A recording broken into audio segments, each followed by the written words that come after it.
We were founded in 1970, and at that time it was 3.5 staff and I think it was 12 volunteers, just a teeny organization.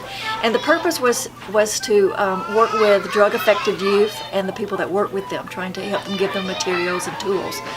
And from that, we have grown to 120 personnel organization, and we have broadened our sense. We provide behavioral health services, meaning mental health services.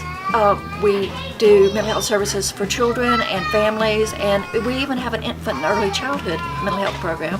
What you're seeing today is one of our Kaleidoscope Play and Learn groups, and it's always a lot of fun to watch, because it's the caregiver, which is sometimes the parent, sometimes it's mom, sometimes it's dad, sometimes it's another caregiver like a grandmother or maybe a nanny, and they come and they work with or play with their children, and what they're learning is that, or what we're learning, and everybody is learning, is that the kids learn through play. What I think it is, it's the catalyst. It's the catalyst for families in our community to strengthen their protective factors. So learn about early childhood development so that they're their child's best teacher and helping prepare them for kindergarten.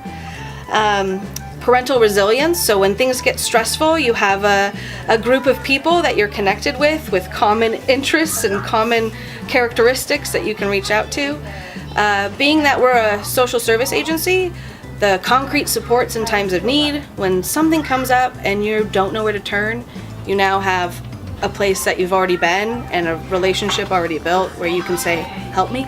A lot of the families that we work with have not been able to get into Head Start because all the slots are full, or they can't afford preschool perhaps, and this gives them an opportunity to participate in the learning with their children and help them get ready for first grade or kindergarten.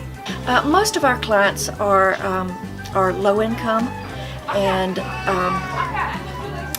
many of them are people of color, and a lot of immigrants and refugees as well. One family I talked to about last week, she said her daughter is in her first couple weeks of kindergarten, and the teacher has reported to her that it is obvious that she went to preschool. And the mom said, no, she didn't. What she went to were Kaleidoscope Play and Learn groups with me and her little sister, and together we learned and prepared her for kindergarten. The other interesting fact about this young girl is she's bilingual in Spanish and English. So the family was coming to not just our English facilitated groups, but also our Spanish groups. And so she's developed her English skills for kindergarten, but kept her primary language as well. She is supporting a little boy who only speaks Spanish in her class through this transition into kindergarten. So a 5-year-old helping a 5-year-old understand the English instruction of the teacher. And I wonder, what did that little boy not have? Everybody deserves a right to thrive, and if you can't afford it, if you can't afford a particular service, there should be some help in the community that will give you equal or even superior services. And that's our goal, is to try to provide these people that are disenfranchised or somehow oppressed, to try to help them to learn the skills that they need to learn to thrive in the community.